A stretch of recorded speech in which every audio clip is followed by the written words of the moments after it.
Welcome back, guys. This is Of Stone and Clay podcast, episode 147. Today we have Riah Packer with us. Thank you so much for joining. Thanks for having me. Yeah, Riah is a artist of many sorts, right? Yeah, multifaceted. Yeah. Riah does claymation. She's in the band The Penny Candies.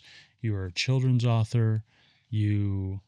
What else do you do? You do design, you do wardrobe. What else? Yeah, I just say artistic design, music. I love exploring all the facets, and I'm still learning. Yeah. You know, Yeah, of course. I'm a full-time student, theater degree, and so I've been learning more of like the back end of that. So, production and as well as like writing. Okay. Very cool. So you just do a bunch of stuff all the time. I'm curious. Yeah. Do you feel like you have a favorite medium or maybe just like right now you're in a mood right now? Yeah. It does like alternate for sure. And right now I wish I had more time to be creative. I feel like I'm too busy to be creative. You're just inside of projects you're already committed to. Yeah, and full-time student, and we have 6 kids and 7th on the way. Oh, wow. And so Congrats. Thank you. Yeah. Yeah, and so it's just busy. Like life is busy. Yeah. But what I crave to be doing is more sculpting. Oh, okay. Yeah, I would love to be doing more claymation. Nice. That's really cool. So if you had like a 1-month paid vacation by yourself and just a bunch of clay, you'd be in a good spot. Yeah, I would try to produce like a small short episode of my children's story, probably. Oh, very cool. Okay. So tell me about do you just have one children's book or do you have a few? So I've self-published just a couple of children's books, and then books for new mamas, that type of thing. And the one that I've been working on for over a decade is called Rupert. Okay. And it's like my passion project, and it's my baby. Well, tell me about Rupert. Well, it's a beautiful story. And I experienced it through a dream. And it was the most poignant, beautiful dream I'd ever experienced. Are you a big dreamer naturally? Sometimes. Yeah. Sometimes. Like, when I do have these types of dreams, they feel very divine. Yeah. If that makes sense. And sometimes it happens in the form of songwriting too, where I'll just wake up with a fully realized song that I feel like was handed to me. Yeah. You know, and that's how this story felt. And I had experienced it from the perspective of the main character, who I knew was a young boy, but like I was myself in the story. I didn't really have a name. And navigated just the changes of childhood.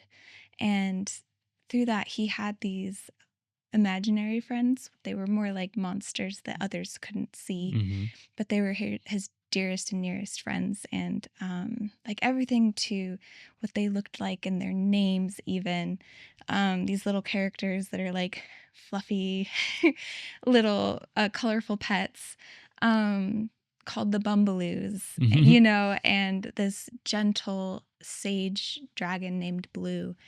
And how as Rupert grew up, he started forgetting what children know, and one by one his monsters would die and go to the sun, which is where monsters go when they die. Of course. And Blue, his dearest, nearest friend, the big dragon, who did not have wings, and that was important to the story, the dragon without wings, he chose to stay. He chose to not go to the sun regardless of Rupert forgetting about him.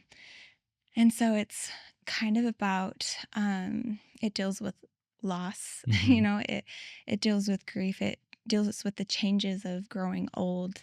And then at the end, you know, they reunite when he remembers, and they go to the sun together. And it was just golden and beautiful, and I woke up sobbing, like just I felt all of the emotions. and it was so complex. Yeah. And there were still gaps, dreams are weird. Yeah, sure. And so there were still gaps, but I spent years, and I mean like years, trying to encapsulate that dream. Mm-hmm. And I felt like, okay, this story was given to me, and now I have a responsibility to share Yeah. it. And I can't screw it up, Right. like I Yeah. have to tell it properly. Yeah. And I think it's actually almost been 15 years now that I've been developing it and changing it and like refining it till I'm ready to share it. But Mhm.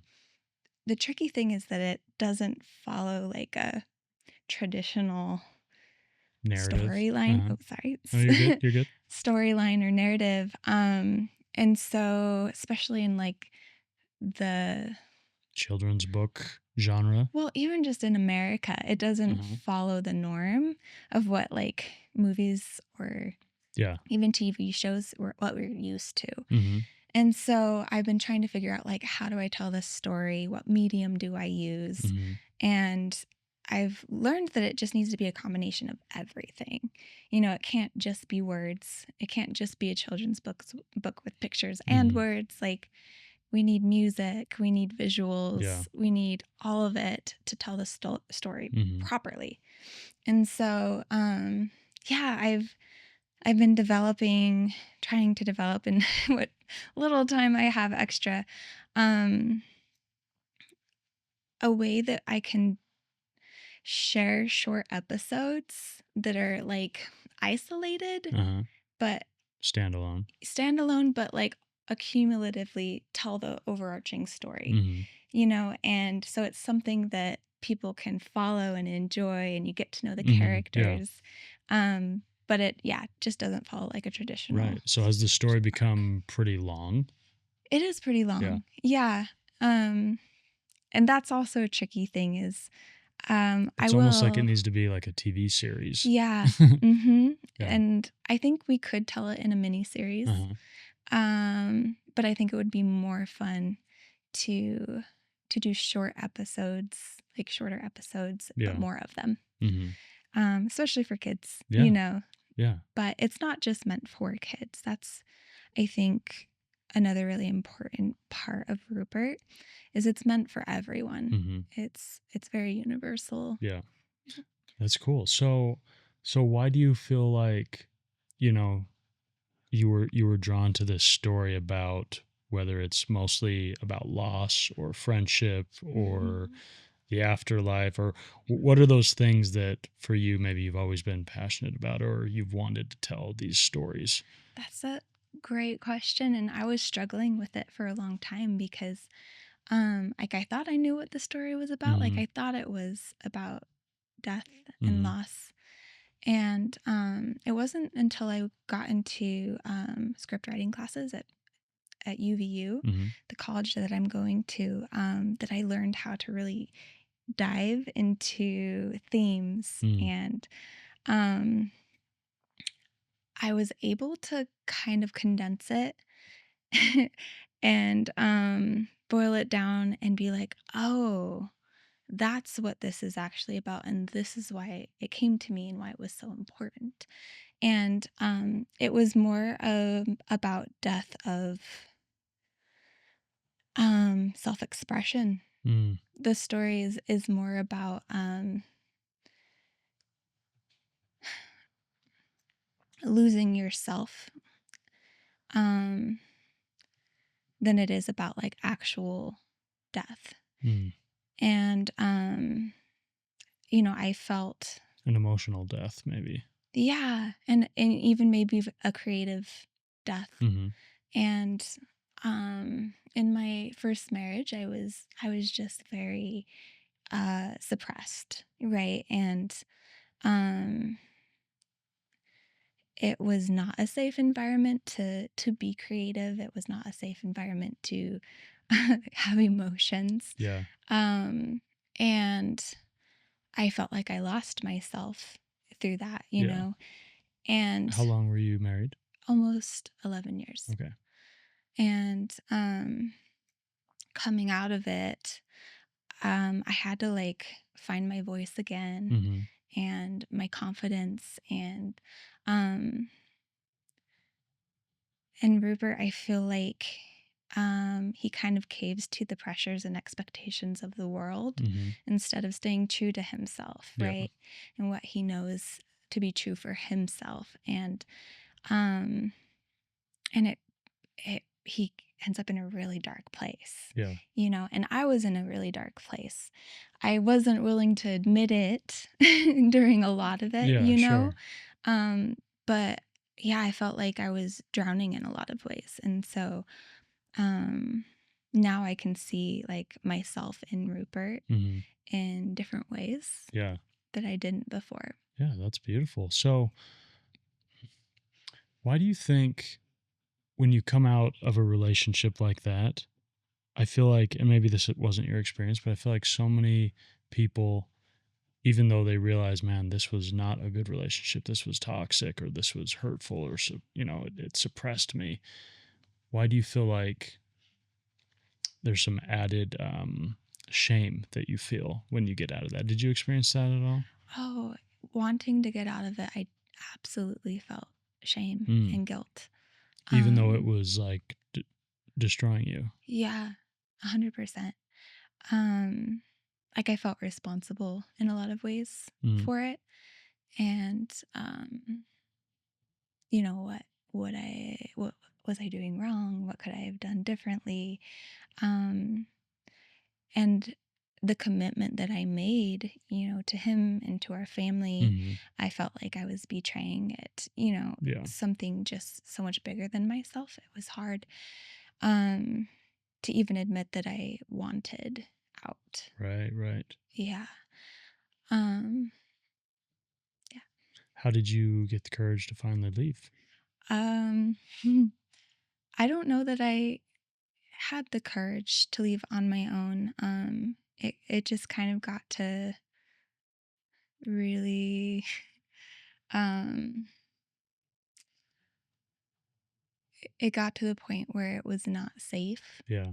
Um and he actually had to be physically like removed, you know, and so um the kids and I had about a month where there uh, was a restraining order. Mm-hmm. And I think it was in that time that I was able to see things a little more Yeah. clearly, you Yeah. know, because even though I wanted it, I was still so afraid Mm-hmm. to actually follow through Yeah. with requesting for a divorce. It felt impossible. Um, and so, yeah, it kind of got pushed on me, Right. honestly. Right. Yeah. You needed sort of an intervention of sorts. Yeah. Right. Yep. How do you, in that period, and maybe you didn't do it immediately, but how do you communicate to your kids kind of what's going on in that chaos? Yeah. Unfortunately, they kind of got caught in the whirlwind. Yeah. And so it was tricky trying to explain it, and there wasn't really a way to justify it, Yeah. you know? And so the advice that I was given from like professionals was to just let them have their opinion of it. Mm.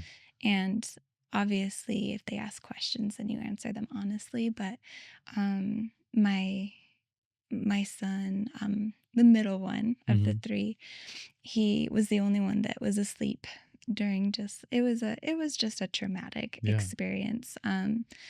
And so he just woke up and his siblings, you know, the next morning he woke up and his siblings were the ones that told him like, oh, dad's in jail. and um and he thought it was my fault. Mm. He blamed me Yeah. for years. Really? Yeah. How old was he at the time? He would have been 6. Mm. Maybe, oh, yeah. I think he was 5 or 6. Yeah. Um and he's almost 12 now, but I couldn't really correct him much. You know, I just kind of had to let him work through it with his own I don't know, in his own way, in his own time.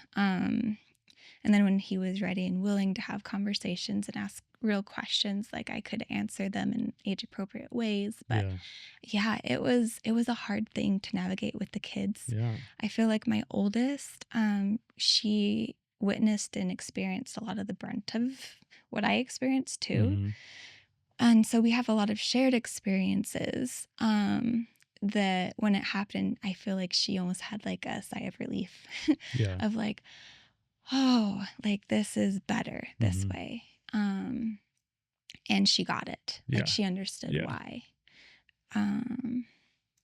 So yeah, it's still an ongoing conversation. You know, when I was seriously dating my current husband, Mm-hmm.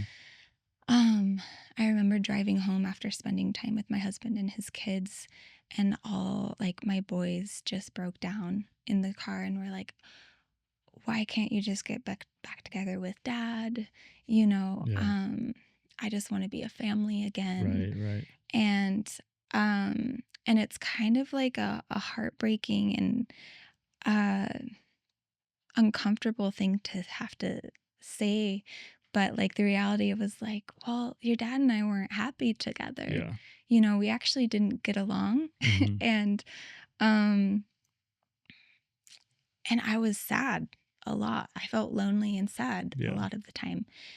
And I think like that conversation was the first time they were like, oh, really?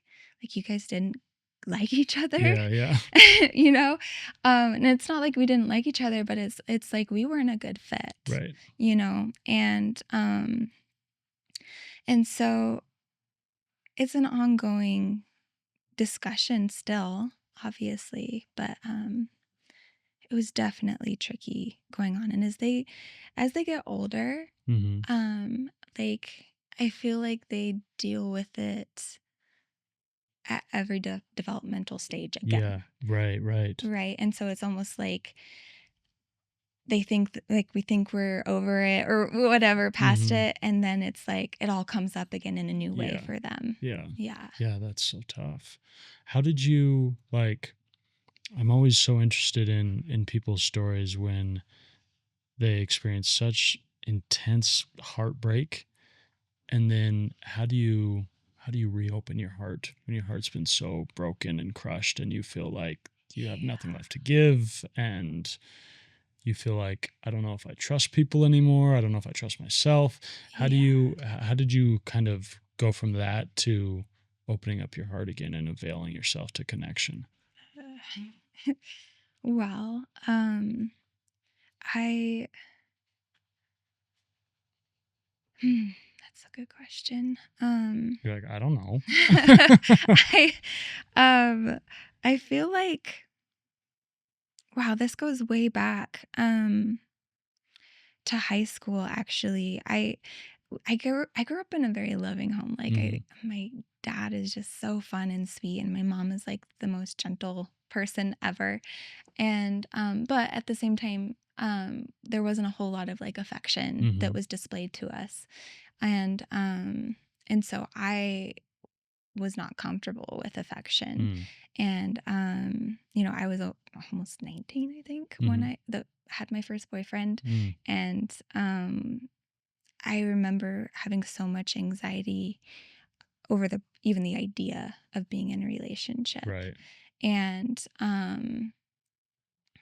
I wrestled with it for years, like literally years, you know, because guys were interested and would ask, and even if I was close to them or even liked them, I just like could not commit It just to felt a too scary. relationship. It was scary. Yeah. And that's hard for people to understand too. yeah, it was. Yeah. And I felt like it kind of created chasms between me and a lot of people, you know. But I remember I'm a writer. Like I love to write, and that's how I get my thoughts and feelings out. And so I remember just writing and trying to just like wrap my head around it. And it was like, well, this is what I'm choosing right now.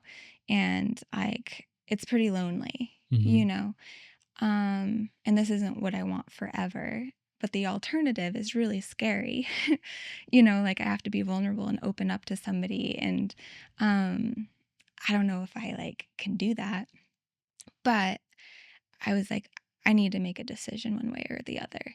And so I remember making the choice of like, okay, I am just going to choose to be in a relationship, and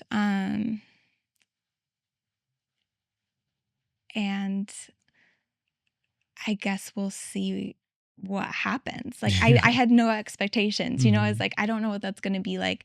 But I had to at least be willing to try. Yeah. Like, and so yeah, I dated a guy, like, I guess it was very end of my senior year.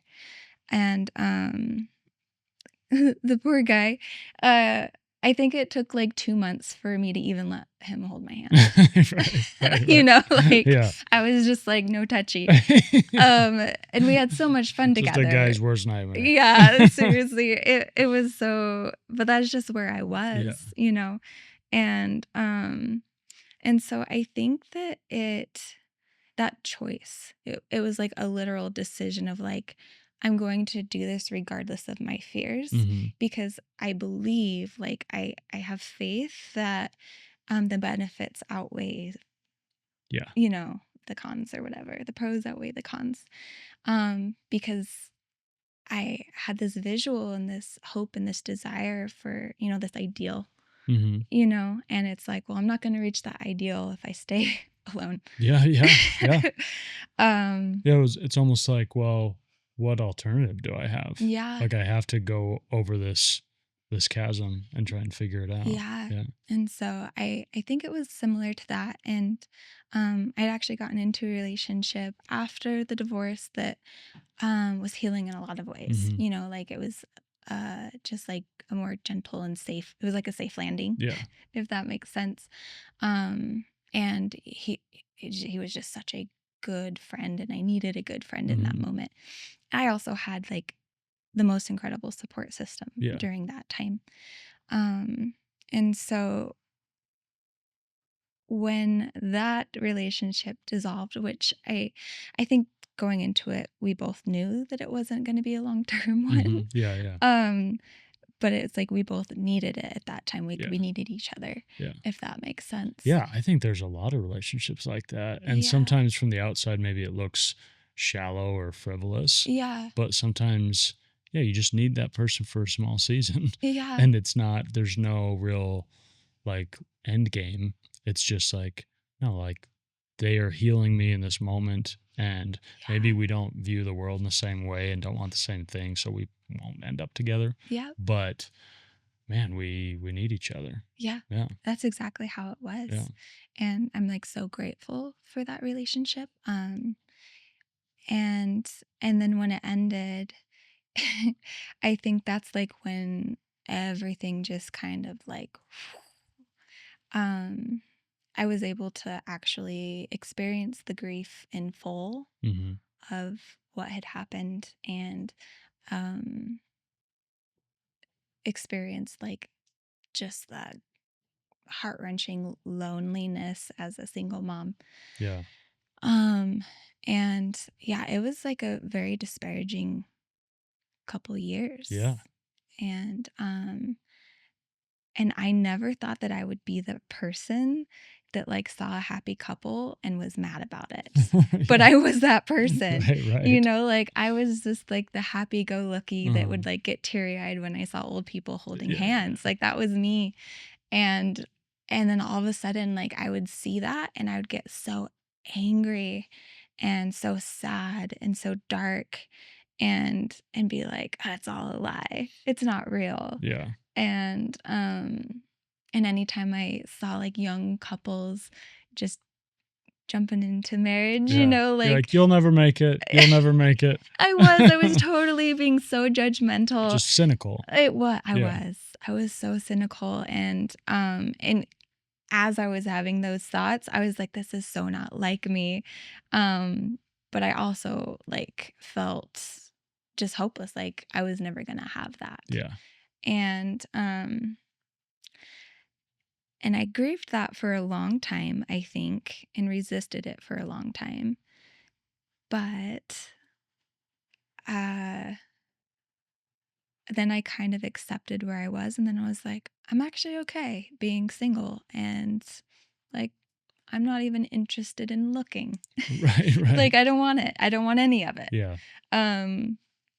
Like, yeah, I was very much against dating and relationships, and seriously was considering just being single the rest of Yeah. my life. I mean, this is just textbook woman just got divorced phases. Yeah. Yeah. Yeah.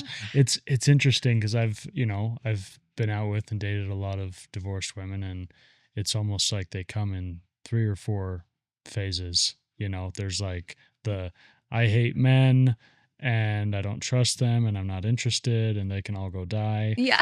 And Yeah. which is, an especially hard phase to date. And I imagine. and sometimes there's the sort of, like, for lack of a better term, like a party phase, like they just want to go have fun and want to let loose. And then there's also sometimes a phase of they're so desperate and yearning for love that they'll almost take like anything that comes their way, and that's a dangerous place to be in as well. Yeah. Did you fear that? Did you fear that, like, man, my bar is so low right now that anyone that like says hi to me? No. Okay. No, I don't think I ever got to that Yeah. point. In fact, I think it was very much like I was like very guarded, and it's very skeptical. And I'm generally a pretty reserved person. Like, I'm friendly, I'm nice, but like usually I'm not the one to initiate conversation. Even like I'm gonna mind my business, my own business, but then if somebody talks to me, then I'm like, oh, cool, we can, like, here's my whole life story. Yeah. But I was definitely not looking, and I think I was oblivious still to just like intentions in general, like guys' intentions, because I was so not looking. Like, that wasn't on my radar. And so like I did know though that I'd gotten very clear on what didn't work for me. Yeah. And I learned the hard way what doesn't work, and what I wasn't willing to tolerate. Well, and it sounds like you had just very little dating experience. Yeah. Right? Because you didn't really start till you were 19. Yeah. And then how old were you when you got married? 21. Okay. So yeah, you probably had no idea what you wanted or what you needed. Yeah. Yeah. I really didn't. Yeah. And I really thought that, like I knew who he was. I thought I knew who he was, and it was very different after we got married, which was also very jarring and confusing. I think, like, if I were to explain, like, in one word, that 10 years, it would be confusing. I was in just a state of constant confusion, like disoriented. And what it really took was having a safe space to communicate what was happening.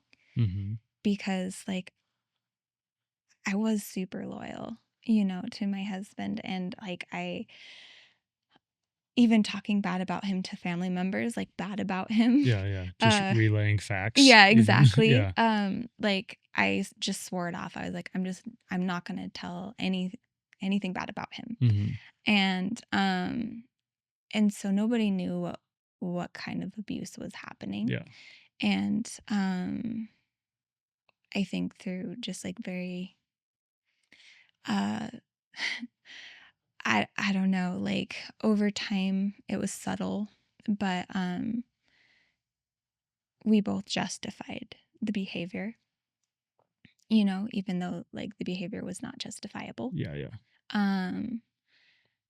And it wasn't until, like, I had the courage to tell somebody about, like, an incident that had happened recently, that was just weighing on me. And I was so scared to share it, but they were like, whoa, you need to tell your family what's going on and you need to get help. Like, professional help and you need to do it like now. Yeah. And thankfully, like, had me take out my phone and like text my sister and set up a time to go talk with her about it, because they're like, this is serious. Yeah. And it was the first time that like I'd allowed myself to feel the weight of what was actually happening, Right. and not just mask it or brush it off and bury it. And then that first session with the therapist was like, oh, this is actually like a really normal reaction to an abnormal amount of, crap. And so through that experience of finally understanding like the severity and the impact, it enabled me to kind of get to the root of why I enabled, and what's appropriate in relationships. And gosh, there were even terms that like I don't know how I didn't know them, but like narcissism, like it's just been thrown around so much. Yeah, it's a buzzword. It is. Yeah. And so I never really taken it seriously or looked into like, what is a narcissist? What is narcissism? And so I was even like a little like deterred by it when it came up in counseling of like, oh, like that sounds very narcissistic. And I'm like, oh, there's that word again. But actually like learning about the psychology, right? Like behind it all was very empowering. Finally, I felt empowered to be like, oh, this is actually what's happening. Right. And there's a word for it, there's a name for it. And so because of that, I had the tools for the first time in my life to recognize when it was happening. Yeah. And then my tolerance for it was like so non-existent.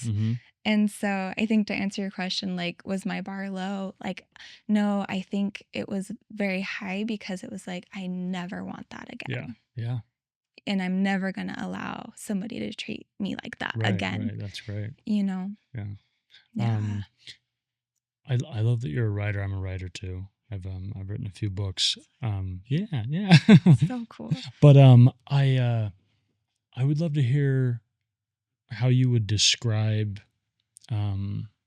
loneliness, because it's such a powerful emotion, and sometimes it feels really different when there's kind of like loneliness when you're just fully by yourself and you feel like you don't have anyone, but there's also really deep, troubling loneliness when you're in a relationship that you feel lonely inside of. And that one is harder. Yeah. In my opinion. Gosh, I had never felt as alone as I did in my first marriage. And I felt like I was doing all the right things, I thought I was trying,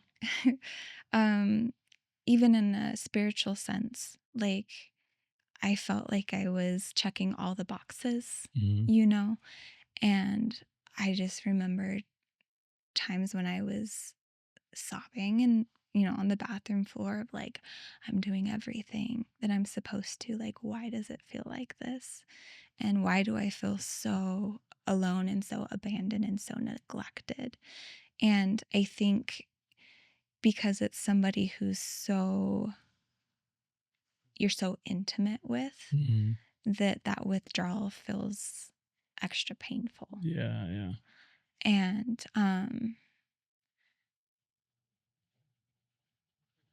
almost like, I guess that's where resentment comes in, but it's like, if they loved me, like they would be here for me in these times of need instead of dismissing me. Right. And so that dismissal, consistent dismissal over a long period of time, and the withdrawal and the neglect and the abandonment, like, it was, I can only describe it as an ache. Like to my core, I just ached. And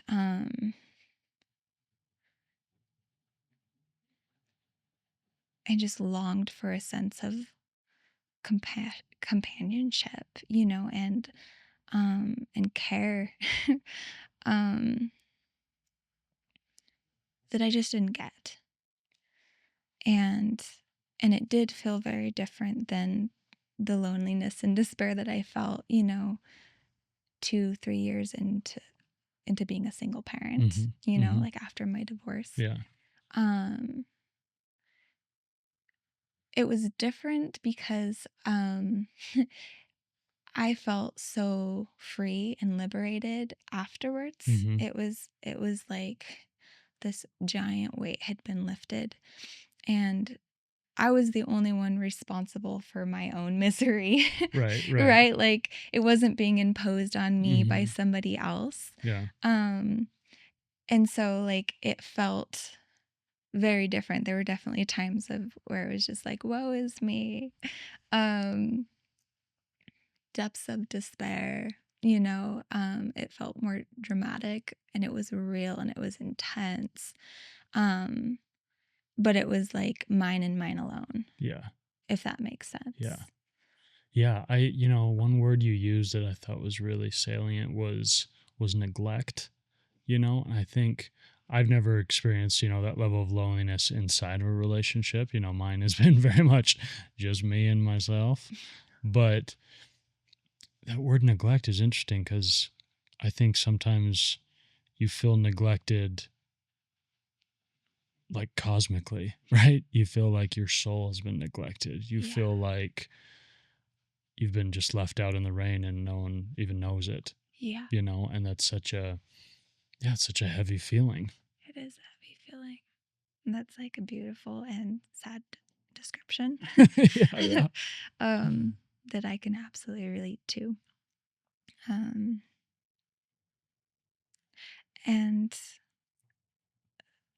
that I wish that no one would experience, What's your advice for someone that feels like they're just in the depths of loneliness? To talk about it. Yeah. Yeah. I wish I had spoken up sooner to anybody. Yeah. To anybody, but well, maybe not anybody. Like somebody that's safe. Yeah, someone you trust. Yeah. Yeah. You can only be truly vulnerable in a safe space. You should only be truly vulnerable in a safe space, But yeah, if anyone is ever feeling those deep pangs, of loneliness, even confusion, I would just say have the courage to speak up about it, and that could even be like a session with a therapist. I was terrified to go to the therapist, and I felt like I needed permission to, and like I was not given permission to. Yeah. And it's so silly to say that, like, but in my first marriage, it was literally like I just felt so controlled, and I had to be careful about what decisions I made, and so that was just a no-go. Yeah. Right. And so if he said no, it was no. And I wish that I'd listened to my sisters, because they're like, well, even if he won't go with you, like you should go for yourself. Right. And I wish I had gone for myself. And so I guess my fear for anyone is that like they're gonna lose their voice because I lost mine. Yeah. And any way that you can keep it, any way you can keep that inner voice, and trust it. Yeah. But I think that so often we isolate ourselves, and there are so many different reasons that we do that, but it all stems in fear. But if we have the courage to talk, just open our mouths and talk about what's actually happening. I think that's the only way to move forward and get out of it. Yeah, I think when you keep stuff all bottled in, I think your thoughts get really dark and really twisted. And so that, like, no matter what you're feeling, if you can just tell a friend about it, even, like a lot of times, if I'm going through a nice little bout of loneliness, like, I like to just tell a friend. I like to just say, like, hey man, I'm really lonely right now and it sucks, and I don't even need advice. I don't even necessarily need like a hand on my shoulder or a shoulder to cry on. I just want to share this with you as a friend. Mm-hmm. Because if it's just me and my thoughts, it gets dark in a hurry. So I'm like, man, when I'm going through stuff, I have to share it with people, or I start to spiral. Yeah. Mm-hmm. So tell me how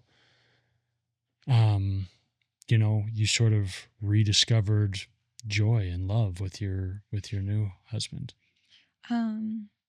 I will start by saying it's still a journey. Yeah, of course. And it's kind of a funny story because I was still like kicking and screaming going into it, honestly. It wasn't on my radar at all. And I knew Brandon, my husband's name is Brandon, from years and years prior. We took a single class together at college, my first year after high school. And for whatever reason, like, I was there for 3 semesters, but like he's like one of the only people I remember, even though I barely knew him. Yeah. And we loosely stayed in touch, as in we were Facebook friends for all of those years. And I went and married and had my family, and he got married and had his family. And so it'd been 15 years since we had seen each other or talked or anything. And he showed up to one of my band's shows. And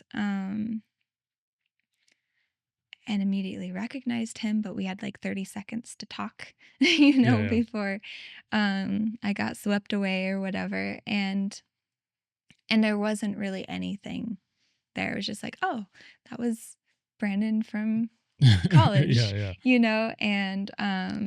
I didn't even know he was divorced. Right. I didn't know anything about him. And so we ran into each other 2 months later, randomly, like right before Christmas, in a Walmart at like 11 o'clock. And where most love starts. Oh yes, in Walmart. And I was actually so embarrassed because I was working there.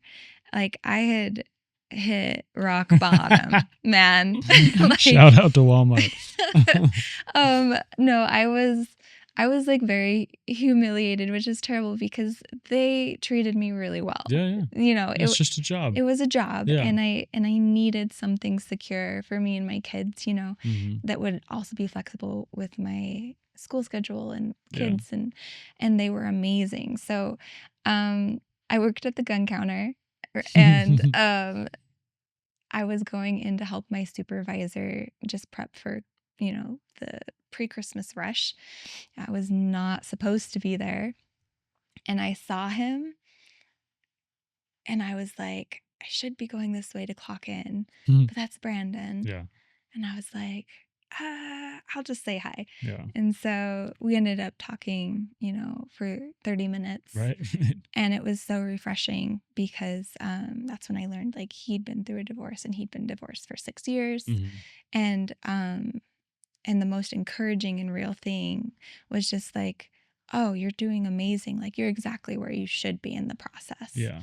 And it was like such a relief. I was like, oh my gosh, I needed to hear that, because I felt like I was drowning and failing, and and then that was it.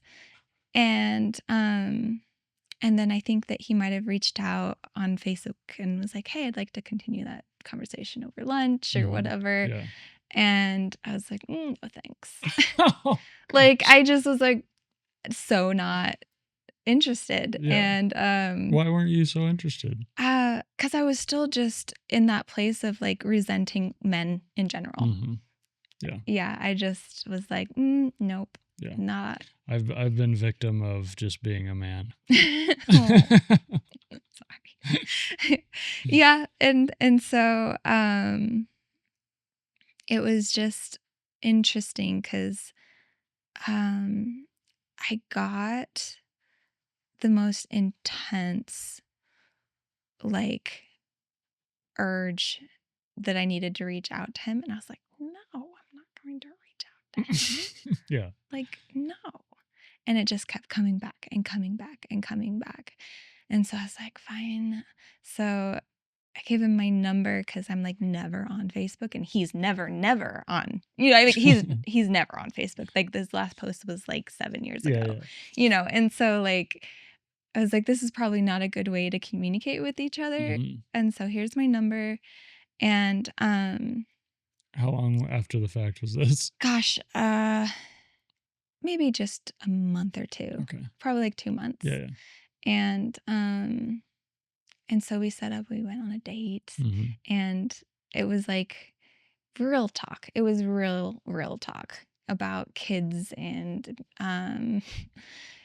single parenting. And it still wasn't like, sparks were not flying. Mm-hmm. It was just kind of like real talk. Yeah.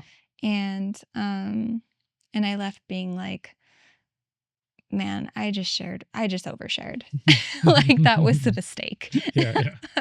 And not feeling great about it. And then I was just like, okay to be done. Mm-hmm. It's just like, well, that didn't work out. Yeah. Like there's no potential there. And I hope my wife says that one day about me. It's so true though. Like that's literally how I felt. And I walked away just being like, whatever. Yeah.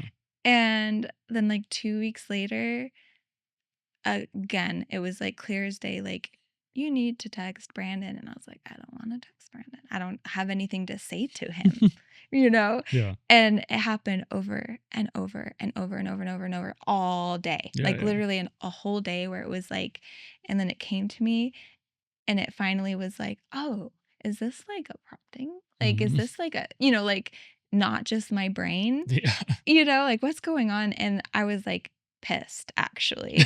And I literally like looked at this guy and I was like, fine, I'll text him. Right.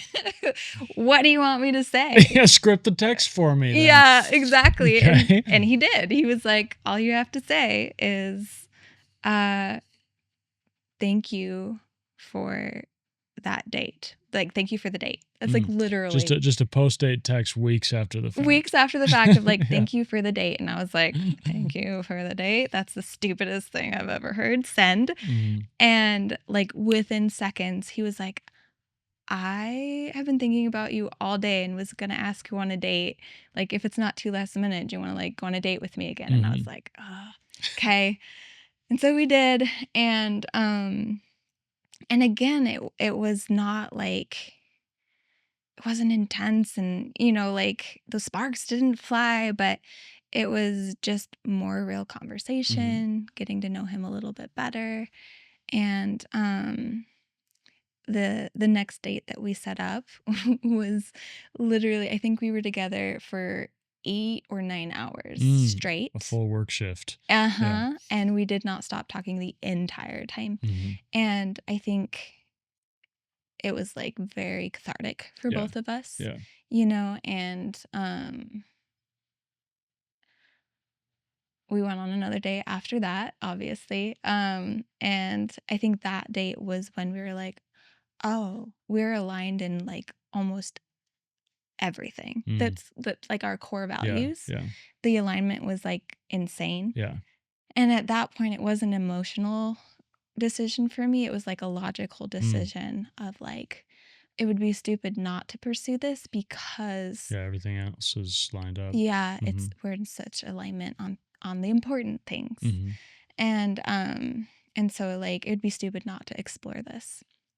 And so I think he felt similar because he was very just like, like he had gone on maybe 3 dates that entire 6 years. Like he had Oh, not been in a wow. relationship Yeah, at yeah. all and hadn't been open to it at Yeah. all. You guys are wild. Yeah. Yeah. Yeah.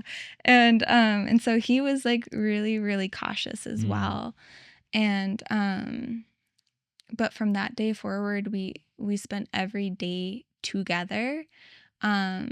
We saw each other every day up until we got married. Oh, wow. Like we didn't miss a day. Yeah. And our conversations were long, and it was like it was more like interrogation sessions, Right. honestly. Right. Yeah, we were just like constantly interrogating each other. Yeah. And and it I don't know how to this sounds terrible. Like you know those sensations that you feel. Like I think of like the first time I fell in love, and it's like such intense emotions. Yeah. You know, and I think because I was so reserved and because I had been so hurt before that, like it was really hard to allow myself to feel those things Yeah. Yeah. towards him, and allow myself to like be absolutely enthralled by him, Right. because it was always like this what if of like, okay, but like, Yeah. I mean, your heart was just probably still pretty closed. yeah, it Yeah. was. And so like I I loved him, and I adored him. He was such a light, right?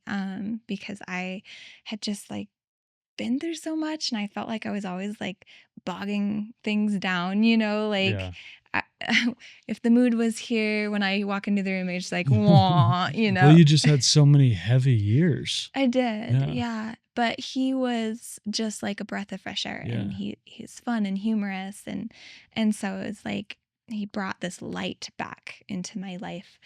And I think I kept waiting for that moment of where I'm like, I'm gonna feel just like, oh, that dreamy, you know what I mean? And it just never really came in that way.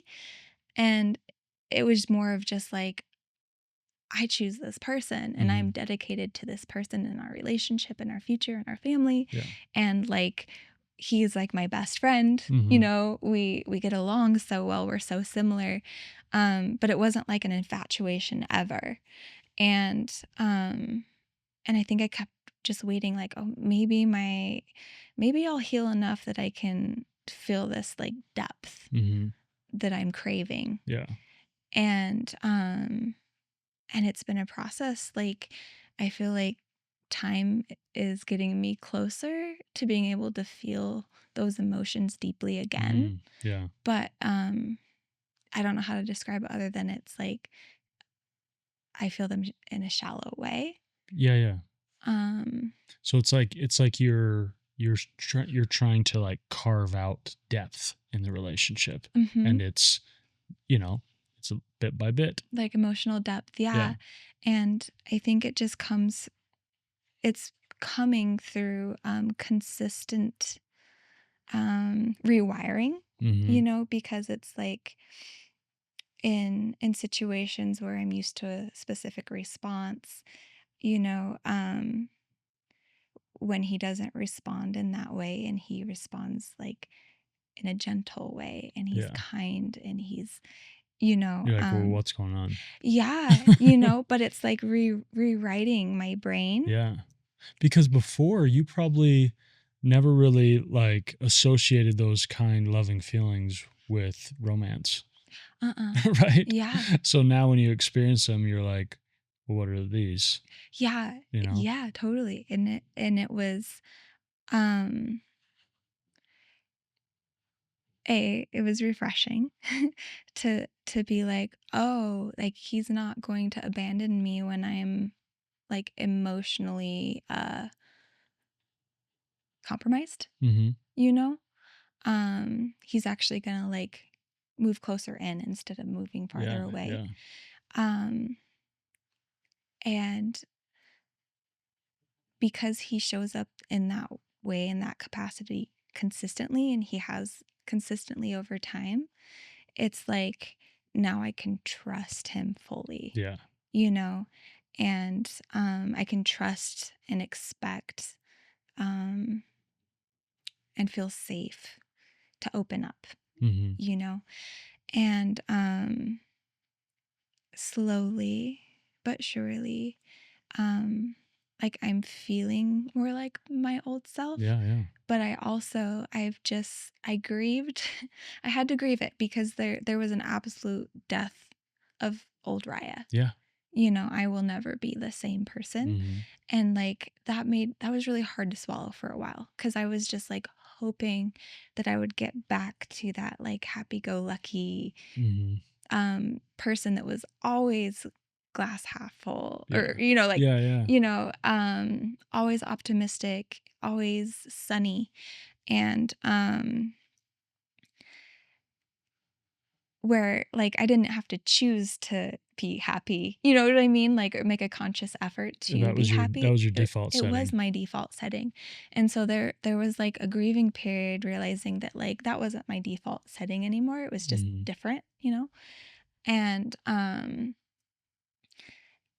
then coming to a place where like I love I love who I am as I am, kind of accepting that, Mm-hmm. so that I can be, I don't know, like, um,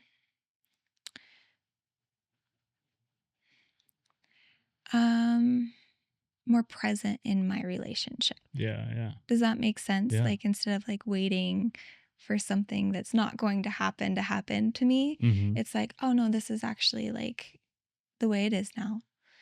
This is my reality, and it's okay. Yeah. You know, like I can still um love and live fully like this. Yeah. Yeah.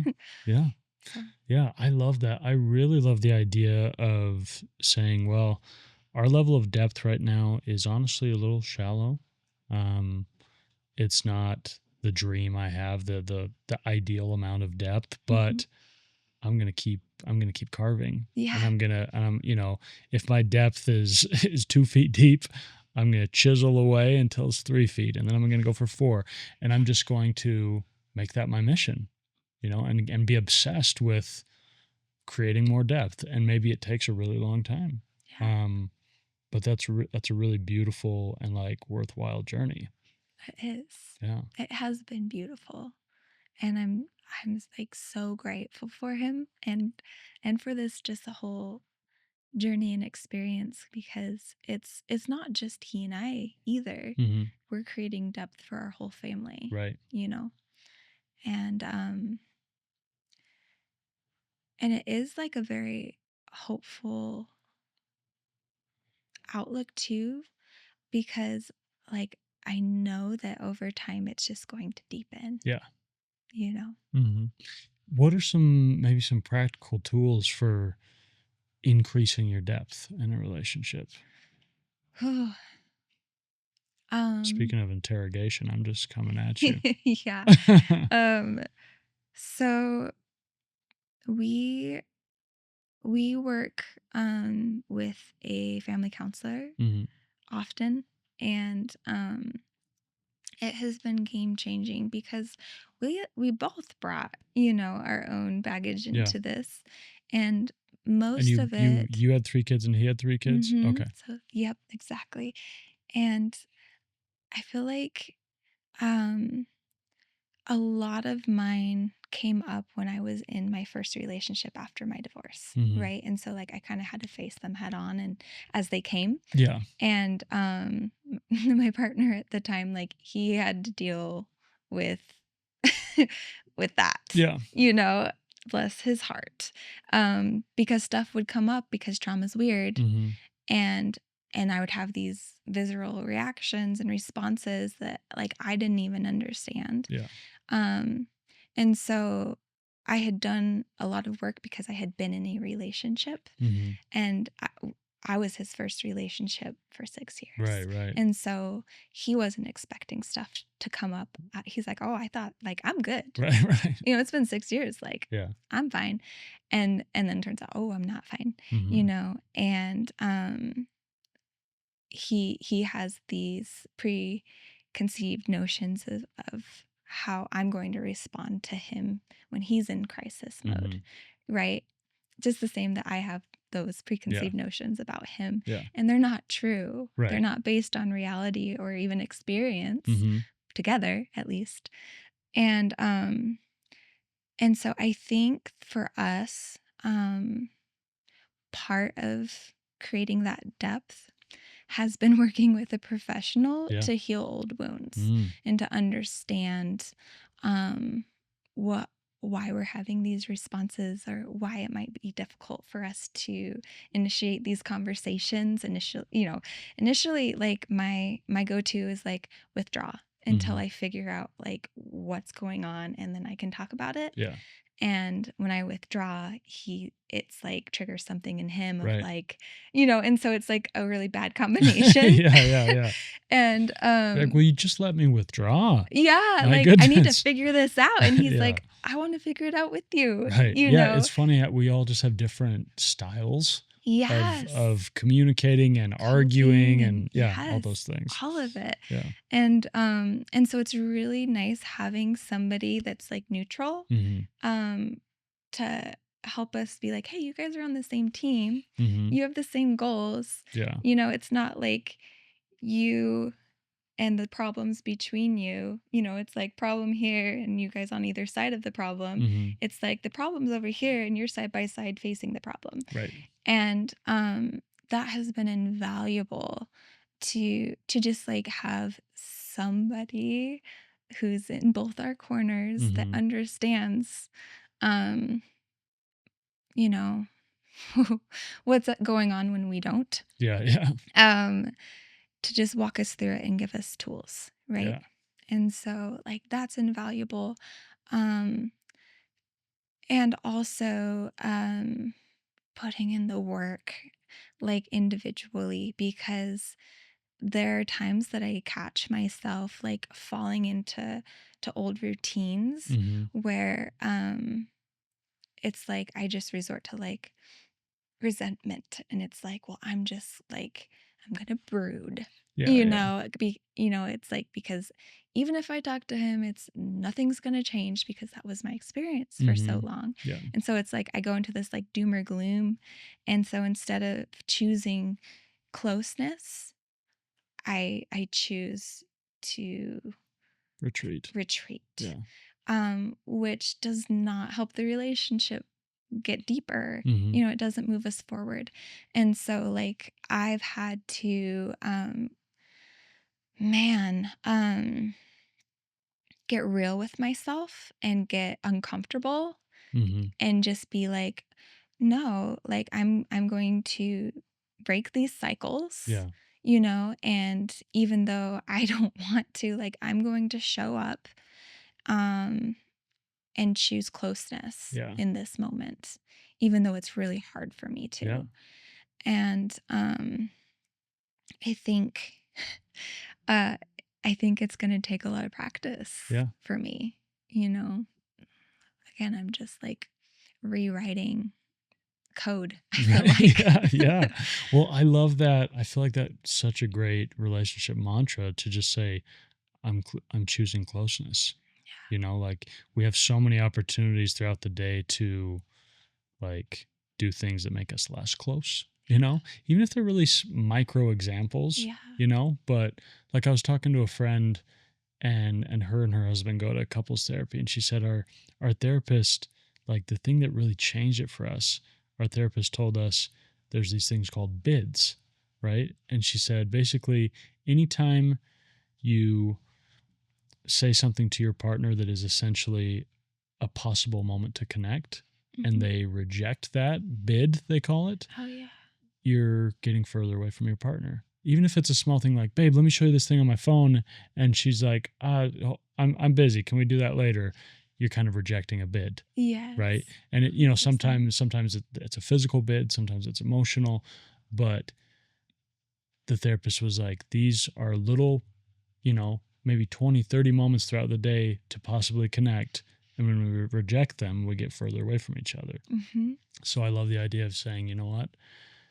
I've got my own things I'm dealing with, my own stressors, but I'm going to choose closeness. Yeah. And man, even you saying that like makes me think of parenting and the kids. Yeah. And like how easy it is to dismiss their bids. Right. And because they just want to show you crap all day long. Oh yeah. Or share the most random facts and yeah. And how easy it is to be like, I have homework. I've got to do the dishes. It's like I can't right now. And like I know how that feels. Yeah. To be dismissed over and over and over again. And oh, woof. Like that's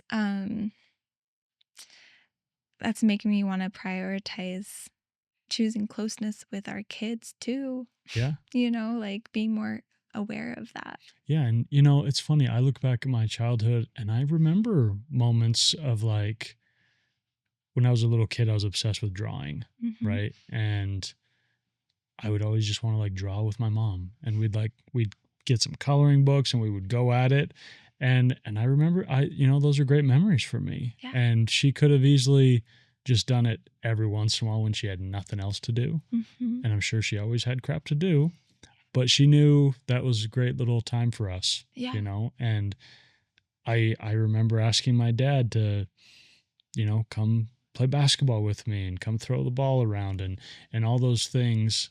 And I'm sure there were times where they, obviously were too busy, but the main memories I have of my childhood and my parents and our relationship is them saying yes and doing things with me. That's amazing. And that's, like even I catch myself now, I'll go hang out with my sister and like my nieces and nephews and, they're young and all they want to do is play. Right. Yeah. And sometimes like my nephew is 5 or he's 4 and he wants to go outside and like hit golf balls and he will do that for 6 hours if you let him. Wow.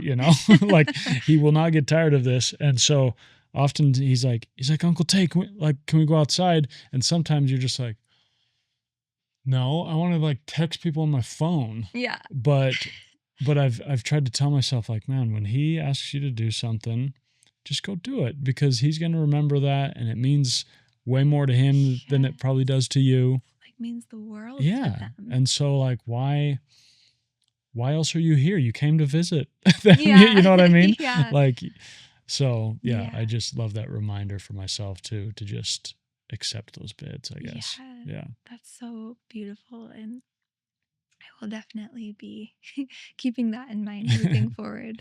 Yeah. What, that interim you had as a single mother, I just have just the absolute most respect for single mothers because it's like parenting is so difficult with a partner, right? But by yourself, how do you, obviously you don't have a choice really, but how do you summon the courage and the time and the energy and all the things you need to be a good mom and to also not walk around with guilt because you're not a perfect mom?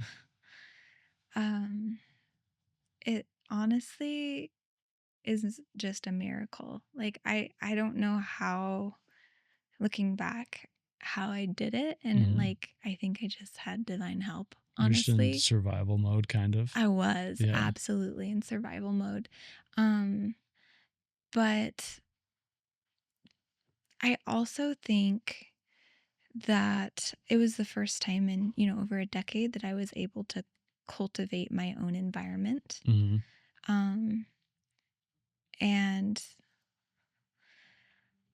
And so I chose to create a space that was really beautiful and safe for my kids and I. Yeah. And in a lot of ways, it was actually easier being a single mom than it had been being in that relationship. Yeah. Like in so many ways, it was easier. Right. Because sometimes it felt like I had 4 children, and one of them was just very large, Right, right. you know, because I was like so responsible for managing his emotions on top of everybody else and everything else. And so um, I just created this space for us that was so healing, and it invited creativity, and was surrounded by mostly my bandmates who have become like family to me, and they were there through all of it. And so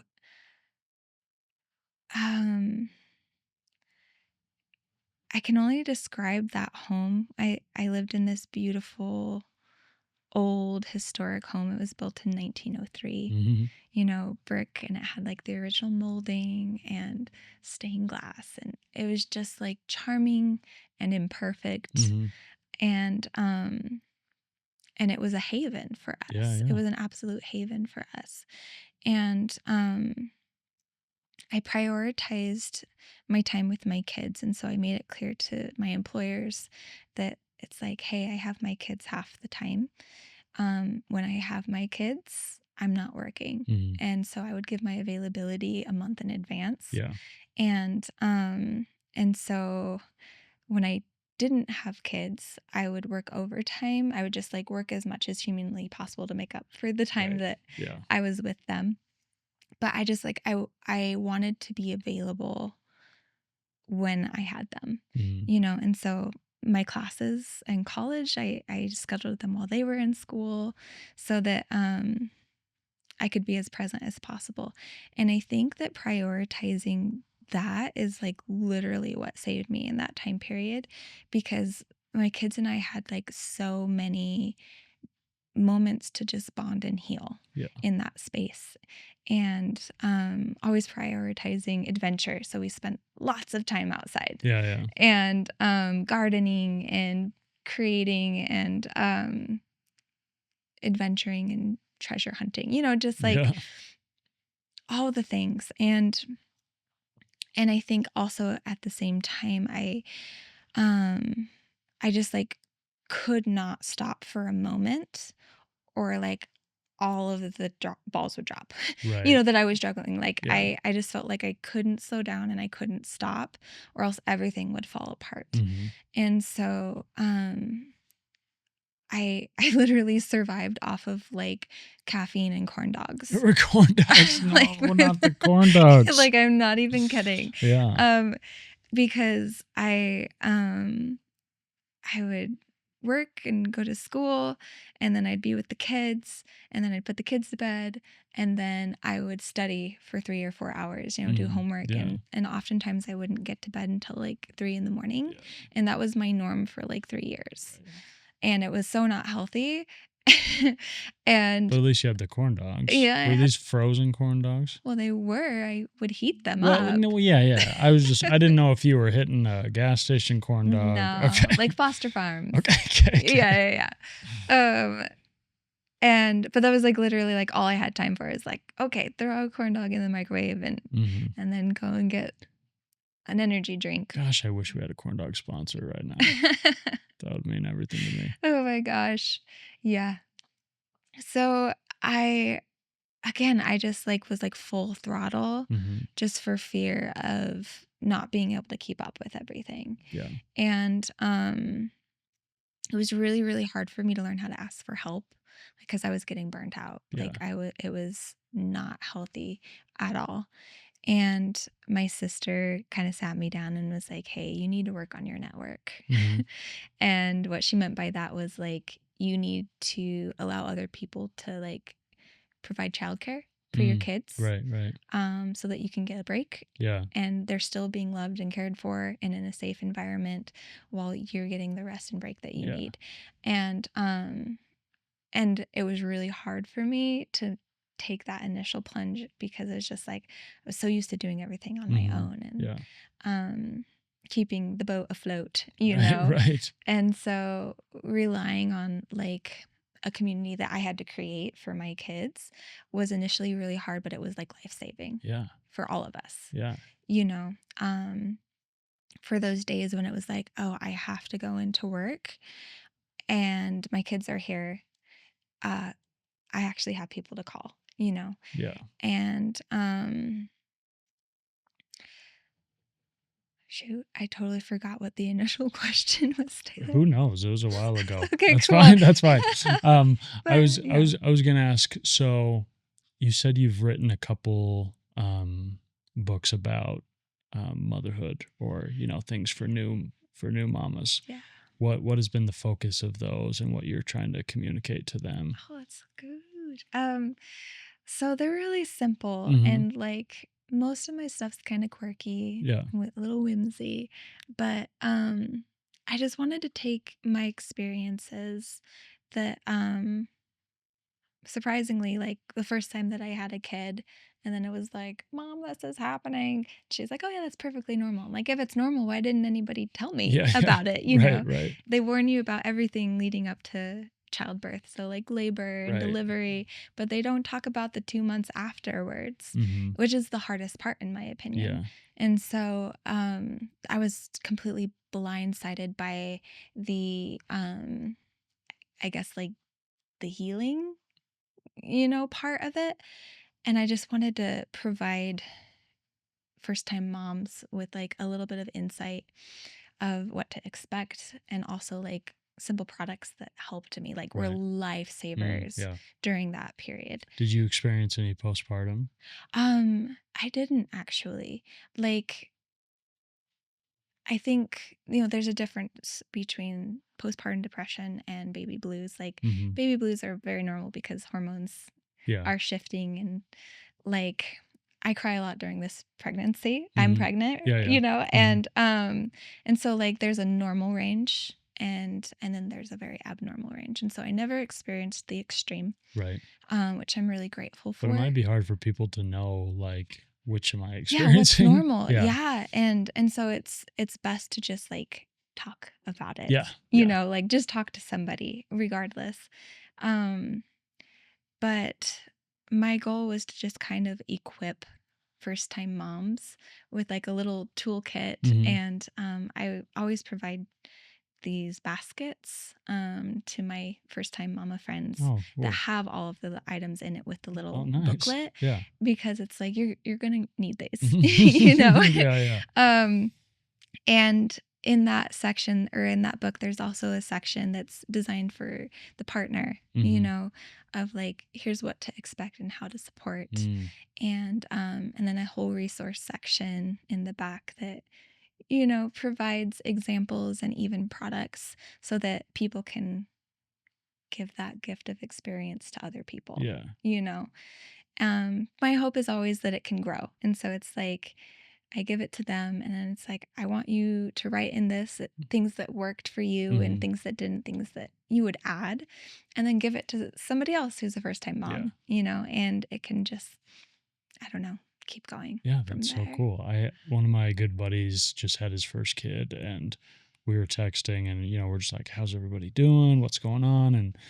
And he's like, man, baby's healthy, baby's great. He's like, but it's been so cool to just focus on serving my wife and just making sure she's taken care of, and making sure she has everything. And he's like, it's such a cool, like, just part of like the biological process. It's like, I now have this opportunity to like serve my wife more than I ever have. And it's been really like healing for us, which is really incredible. Cool. Yeah. That's so beautiful. And like how hopefully is and should be, Yeah. in my opinion.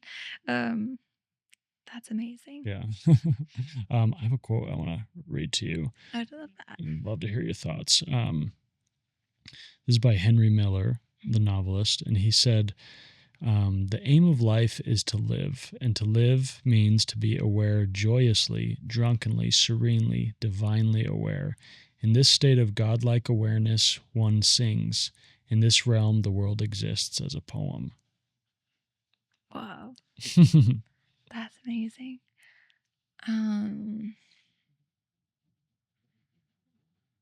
To live is to be aware. Yeah. Essentially. Yeah. Awareness of all of it. What does it take to be aware in like today's society and Yeah. culture. Yeah. It takes a lot more than it used to. Yeah. Yeah. No kidding. I love the phrase like, in this state of godlike awareness, Yeah. because I think to me, the moments you are the most alive and the most imbued with joy, you're aware, you're deeply aware, Mhm. even like when you're like entrenched in a piece of art, you're incredibly aware. You're aware of your material, you're aware of your vision, you're aware of, the tactile feeling. You're just super aware. Mhm. And in that, you feel a lot of joy and you feel a lot of purpose. And when you're being a mother and your kids are running around and you're trying to make sure like you're deeply aware Mhm. and you feel joy because that's one of your divine purposes. And so I think like anytime I feel myself slipping into a lack of awareness, a lack of um, paying attentionness, we'll say, Yeah. that's when I feel less alive. 100%. Wow. Man, I'm still trying to figure out like it makes me think of just simplifying, Mhm. right? Like I feel like we're so distracted Yeah. by everything all the time and everything's so busy. Like we're overscheduled Hmm. as a whole. Um I mean, you probably have like 27 projects going right now. oh my gosh, there's a lot. There's a lot going on. Yeah, yeah. Yeah, it's hard to keep it all straight. And I think when we have too much going on, Hmm. like awareness requires focus, and it's like how can you focus on more things than at one time, more than one thing at a time, and you really can't give everything that is the most important, Hmm. like that needed attention and that needed awareness, um if you're being pulled in all these other directions. um so for me, like this is it's also making me think of like being aware of limitations, Hmm. being aware of like what our bodies and minds are actually saying. Yeah. It's like um what's serving us and what isn't, like, and being real about it. Yeah. That awareness of like, do I actually need this in my life? Right. Yeah. Hmm. Like what can I prioritize and what can I Yeah. let go? Um so that I can live, like actually live life. Yeah. Yeah. Yeah. It's funny. I didn't go there. I kind of thought like I want to be keenly aware of the people around me and what they're going through and Mhm. what possible pains they're experiencing. And I don't want to walk into a room so in my head and distracted that I can't see other people's pain. That's beautiful. Because then I can't really be there for them, Right? you know? Yeah. That is something that I think used to be very intuitive for me, Hmm. and that I've kind of lost through I think probably some of my experiences, and especially as a single mom, like, because I was in survival mode, like Right. I didn't have capacity. Hmm. And sometimes I feel even like guilty now for not having capacity outside of my family, Yeah. my, immediate family's needs. Um, because like I have a desire, for instance, to have relationships with my nieces and nephews Hmm. and to know what's going on in their lives. And at the same time, I I'm barely keeping up with my own family. Yeah. The ones under my own stewardship. Right. And I feel like I used to be so good at being aware and like hyper aware of how people were feeling and picking up on um body language, to the point where like I could notice, and then I could actually like uh speak to it, Yeah. you know? And that's something that I crave, something that I feel like I've lost over the past several years and that I crave to get back. Um, because I do deeply care about people. And then sometimes I get caught off guard because somebody's like so in tune and they can see my needs, you know, without me saying anything. They just know. Yeah. And it's almost like I get snapped out of it. I'm like, oh my gosh, like, why can't I do that anymore? Right. What, like, what's wrong with me? Almost feels that way. And so like I'm still trying to figure that out. Like, do um how do you get good at that? You know, is it just a matter of practice? Is it really like you just need to have more bandwidth, you know, Yeah. more emotional availability, can't be tapped out, Right. you know? I would I be think curious to explore yeah, it. I think it's a combination, you know. I think to a certain extent, yeah, you have no bandwidth left, right? You're in survival mode. But I think also just giving yourself some resets and saying, okay, I am busy, I am stressed, I am worried about this and this and this, but I'm going to visit some friends right now. It might even be rushed. I have an hour. We're going to get dinner, then I'm going to go back. Can I be really present with them? Yeah. Can I leave my other worries at the door and, you know, go in not looking what I can get out of it, but what I can give? Yeah. You know, like for me, that really changed my experience with like attending church. I think for a lot of my life, it was kind of like, what can church give me? You know, like I want good talks. I want great lessons. Yeah. I want friendliness from everyone. I want, you know, I want ministry from everyone. But, and I still want those things. But when I kind of shifted my mind to, well, what am I contributing? What am I giving? Yeah. Like, let me go into church saying, I'm going to try to minister. I'm going to try to be a friend to someone who's friendless. I'm going to try to like say hello to somebody that really needs it. I'm going to try to comment in Sunday school, you know, and that makes the experience much better for me because I go in with no expectations. I'm just trying to love. I'm trying to share whatever light I have. Yeah. And sometimes my light's a little dim, you know, but sure. But to go in saying, okay, I got this little baby light, like this is what I have to share today, you know? And probably somebody needed to hear it. I feel like that's always the case. Yeah. I love that so much of just kind of shifting that mindset of like, how can I contribute? Yeah. How can I contribute?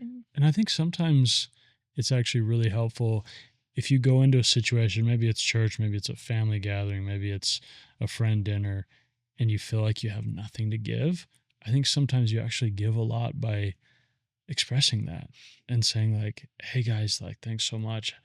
Sorry, I've been quiet tonight or whatever. I got nothing left. Like I'm stressed about this. And I've, you know, like, I think when you say stuff like that, sometimes it emboldens people to be like, me too. Yeah. You know, I'm going through stuff too. And then you connect, Yeah. you know, and you don't necessarily need to go in with like this huge, like, lamp full of oil that can just like brighten everyone. Like sometimes you go in and you're like, I have this little lighter flame. Yeah. But you know, do you have some oil? You know, can you help me? No kidding. Yeah. I love that because it does encourage, like, I don't know, just like rawness in general. Like I love just raw, imperfect experiences and moments, you know, because it just enables connection in a way that, you know, otherwise you can't have it with superficial, you know, surface level stuff. Yeah, so I totally agree that like being open and vulnerable about like, yeah, I actually like I'm not okay, and it's okay not to be okay. Right. Yeah. It gives people permission to also not be okay. Yeah. And be okay with not being okay. Yeah. Absolutely. Yeah. Okay. If we could sort of, for yourself, if we could strip away all of your talents and skills and accomplishments, what would you say is your favorite thing about yourself? Oh my gosh, what a question. Um,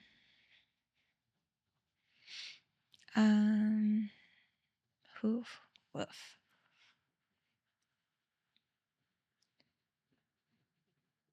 I think my favorite part about myself um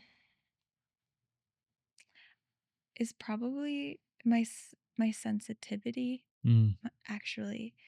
Um I have always felt things very deeply. I guess I would consider myself an empath yeah. where I even have to be very careful about like how much I expose myself to because it can just be um like too much for me to handle. What other people are like the depth of what other people are Yeah. experiencing it Yeah. because I feel it so deeply. But I think that sensitivity it it enables me to connect and understand and relate to people um, on like a very intimate level. Mm-hmm. And like I value that sensitivity. Like I don't want it to go away. Mm-hmm. You know, I experienced like one time in my life where I think I was so depressed that like I felt numb. It was the first time that I hadn't felt like anything. Yeah. Yeah. Um and that was more scary to me than all of those, highs and lows, Yeah. like feeling nothing was more scary than feeling the lowest of low. And I remember just being like, I don't want to lose my my sensitivity. Like I don't want to become hard, Yeah. you know. I don't want my experiences to turn me into um I don't know, like a jaded Yeah. person. Mm-hmm. I want to stay soft and tender. Yeah. And I think that it's a really important part of who I am, Yeah. like my tenderness. And it's something I value about myself. Yeah. That's great. That's a great answer. Like, I'm curious what your answer to that question is. You know, it's funny. Somebody just asked me today what my favorite part about my personality was. Uh-huh. Which is maybe a slightly different question, but um, I said I told her I love my ability to make people laugh. That's great. But I feel like I can do both. I can make you laugh, but like we can for sure cry together. You know, like Yeah. I love my ability to sort of toggle between really really silly and really really serious and deep. Yeah. And because I really Awesome. value both a lot. Mm-hmm. You know, like it sounds maybe it sounds humorous, but like I crave silliness, Yeah. you know, and playfulness. Mm-hmm. Um, in all my relationships, you know, with my family, with my Yes. friends, romantic relationships, I want silliness. I love I that. want inside jokes. I want there to be lightness about Yes. life. But at the drop of a hat, I want to be able to say, I want that rawness. And I Yeah. want to be able to be like, okay, what are you going through? Let's talk about it. And we don't need to be silly right now, Mm-hmm. but we can be in a minute. You know what Yes. I mean? Uh-huh. Yeah. And like at that core, like what I'm hearing is like vulnerability. Like you're so comfortable being vulnerable because it takes being vulnerable to be silly. Right. Yeah. It's something that I wasn't allowed to be for so long. Interesting. And you know, my mom was again like the sweetest human ever and so quiet and reserved, but she also was like expected a very specific behavior Yeah. from us. Hmm. And so I learned how to just kind of like bottle it up and keep a lid on things, because any extreme, whether happy or sad, was like too much. Okay, yeah. Right. And so, heck, like all through high school, like I would suppress laughs and until like I couldn't remember the last time that I had had like a full belly laugh, Yeah, yeah. and felt almost indecent to Interesting. be silly Yeah. or which is I think mostly was in my head. I was just very self-conscious. But yeah, I think that being silly and fun and like vivacious, like it requires being vulnerable. Yeah. Because like I couldn't allow myself to be that way for a long time. Yeah, that's crazy. I don't know that I've ever thought about it that way, because I think the way I grew up, it was just like it was encouraged, it was fostered, and that was just part of life. And so, to me, when I can tell that people like struggle to be silly and playful, I'm kind of like, what's going on? Yeah. Like what? Like hello? Like is there none of that in you? But I guess you're right. It does require some level of openness, because when you're being silly, you're kind of, I guess, your guard's down. Totally, your guard is down, 100%. And when you can be that way around people, like it's actually beautiful, and it's something that I'm really grateful for my husband inviting that into my life and like giving me permission.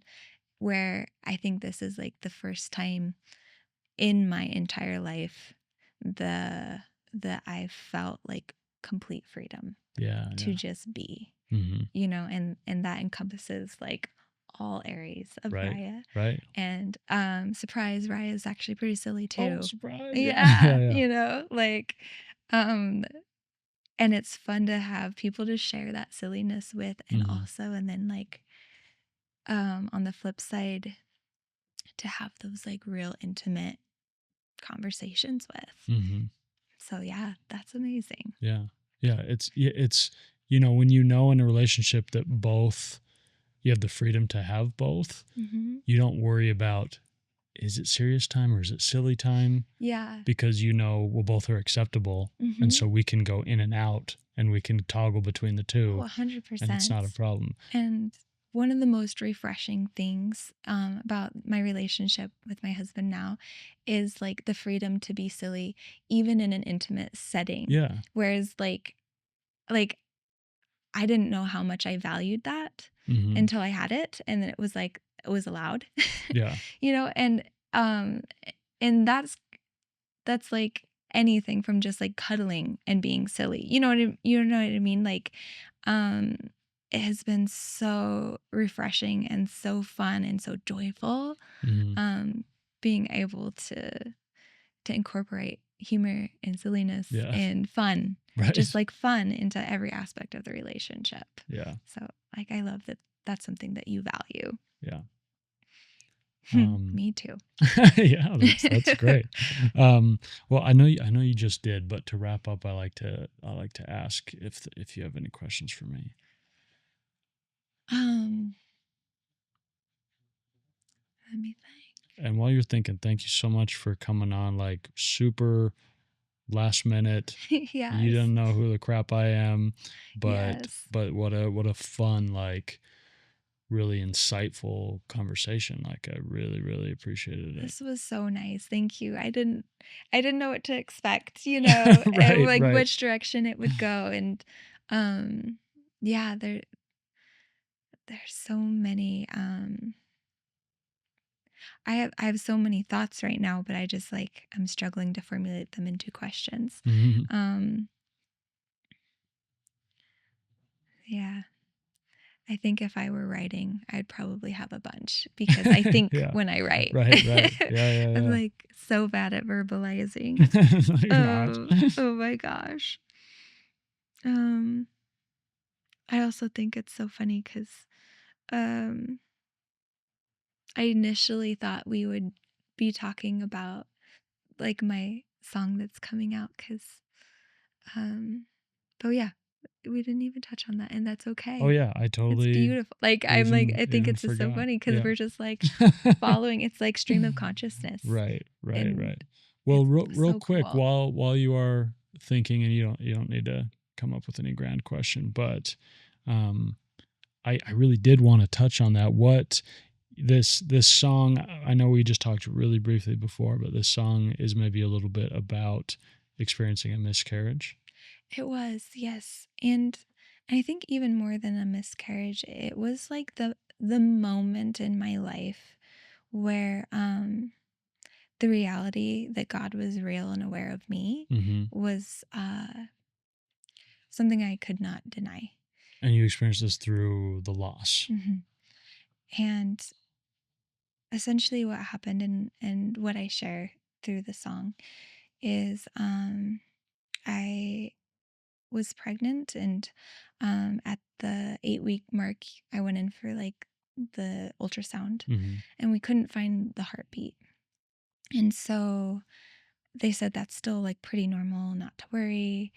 And we set up an appointment for 11 weeks, just to follow up and check on things. But everything, like physicality wise, and like everything was proceeding as normal as like a normal pregnancy would, it seemed.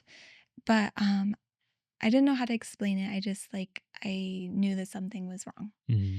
And anybody that tried to talk to me about the pregnancy, or like, oh, are you so excited, or like, how are you feeling, like, I would just kind of shut down. I didn't want to talk about it because I was just like, I don't know, I don't know.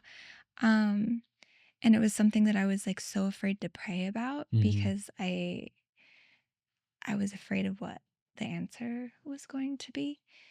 And so it was the night before that 11-week OB appointment, and I couldn't sleep, and I was lying there just full of anxiety, and I finally decided to pray.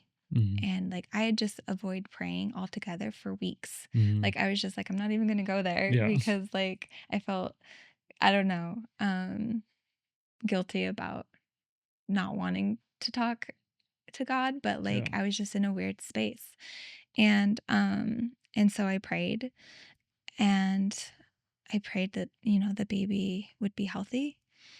And immediately I heard and felt this gentle voice say, Riah, you know better. I've been preparing you for this.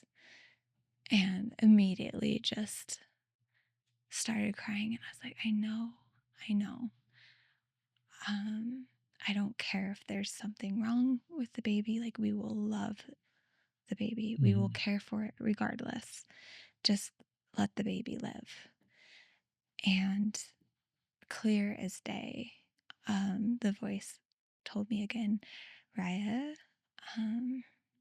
there is no baby, and it's okay. And I felt this immediate sense of peace and calm, and I was able to fall asleep within minutes. And that next morning, I I knew that there wasn't going to be a Mm-hmm. heartbeat. I just knew, and got into the ultrasound room, and she probed around and was like, well, the OB will be in to talk to you in a little bit. And I'd never met him before. He was just the OB on call, and he Mm-hmm. walked in and just very gently said, so this is going to sound strange, but there is no baby, and it's going to be okay. And it was like a perfect echo Right. of what I had heard the night Yeah. before.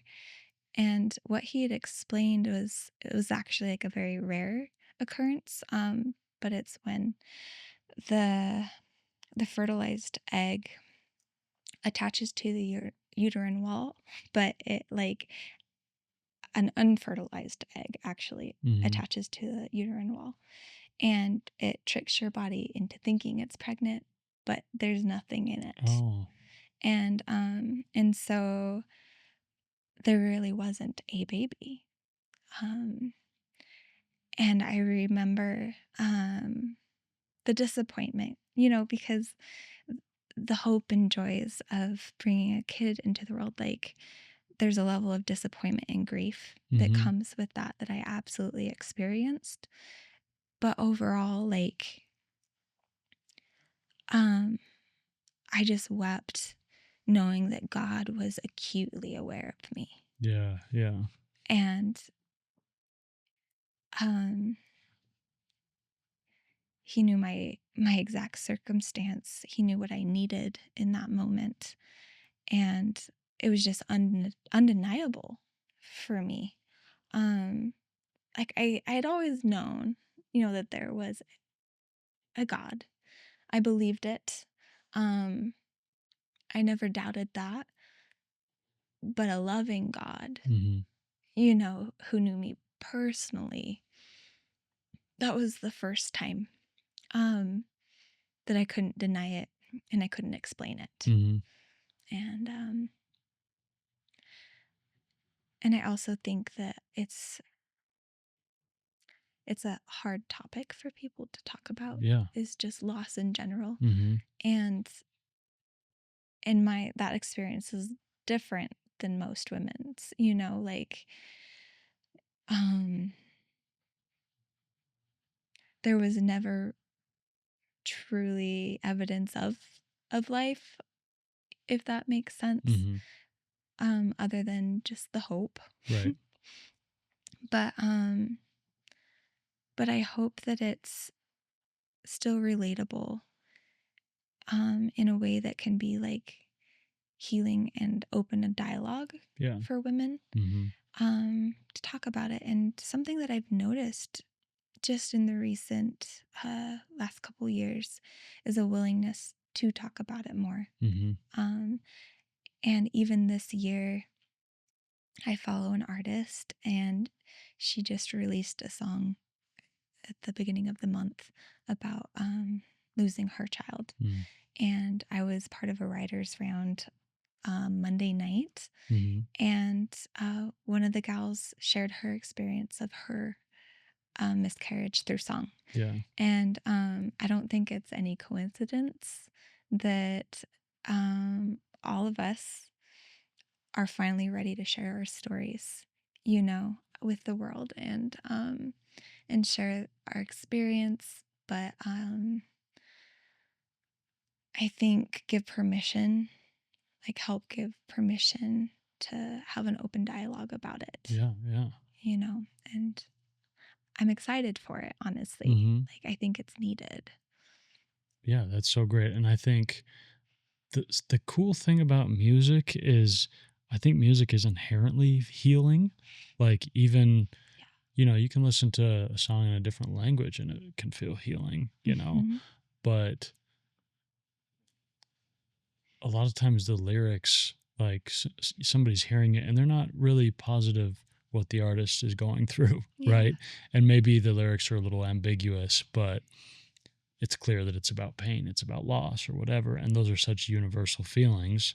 And, whether somebody's talking about the heartbreak from a divorce or a breakup or someone abandoning them, it's all heartbreak, right? So it's all relatable. And so whether it's a traditional medical miscarriage or whether it's a stillborn birth or whether it's what you experienced, it's a loss and it's very similar emotions. So it's cool to put that out there. And I think it, a lot of women will connect with it. Yeah, I hope so. Yeah. Yeah. And it has taken a long time to be ready to even share that story publicly, but